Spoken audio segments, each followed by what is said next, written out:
2025 সালের জুনে কুড়িগ্রাম সীমান্ত দিয়ে 2 শিশুসহ 4 ভারতীয় নাগরিককে জোরপূর্বক বাংলাদেশে ঠেলে দেয় ভারতীয় সীমান্তরক্ষী বাহিনী বিএসএফ। পরে বিভিন্ন স্থান ঘুরে তারা আশ্রয় নেন চাঁপাইনবাবগঞ্জে।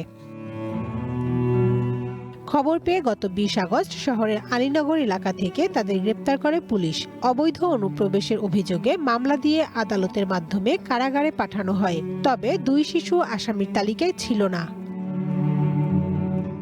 তদন্তে তাদের ভারতীয় নাগরিক হিসেবে শনাক্ত করা হলে বিষয়টি আলোচনায় আসে 2 দেশেই।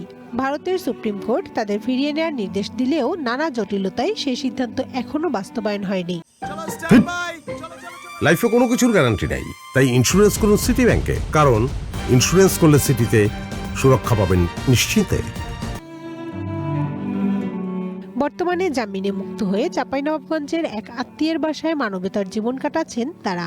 দ্রুত নিজ দেশে ফিরতে সংশ্লিষ্ট কর্তৃপক্ষের হস্তক্ষেপ কামনা করেন ভুক্তভোগীরা। ভারতের আমাদের সব কিছু কাগজ আছে, আধার কার্ড আছে, প্যান কার্ড আছে, রেশন কার্ড আছে, সব কিছু আছে। ভোটের ছবিও চলো, তবু নামের লিস্টের নাম আমাদের কেটে দিয়েছিল।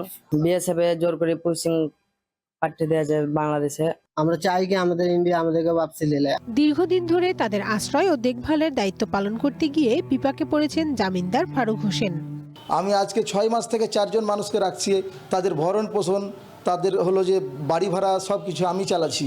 আমার পক্ষে আর সম্ভব হচ্ছে না 2 দেশ যাতে এটা সমন্বয় করে তাদেরকে এই দেশ থেকে নিয়ে যাওয়া হয়, তাদের দেশে যাতে তারা চলে যায়। ভারতীয় আদালতের নির্দেশ কার্যকর না হওয়ায় 2 দেশের প্রশাসনিক উদ্যোগের ঘাটতির কথা বলছেন আইনজীবীরা।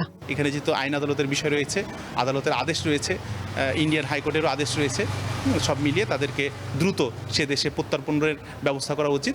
আসামে বিরুদ্ধে চার্জ হয়েছে, 2 জন সাক্ষী হয়েছে।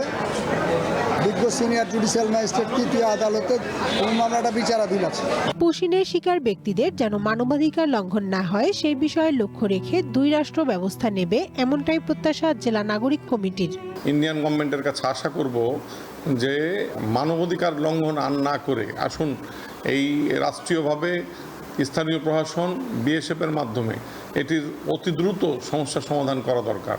এর আগে সোনালী বিবি ভারতে ফিরতে সক্ষম হলেও বাকি 4 ভারতীয় নাগরিকের ভাগ্যে এখনো জোটেনি স্বস্তি।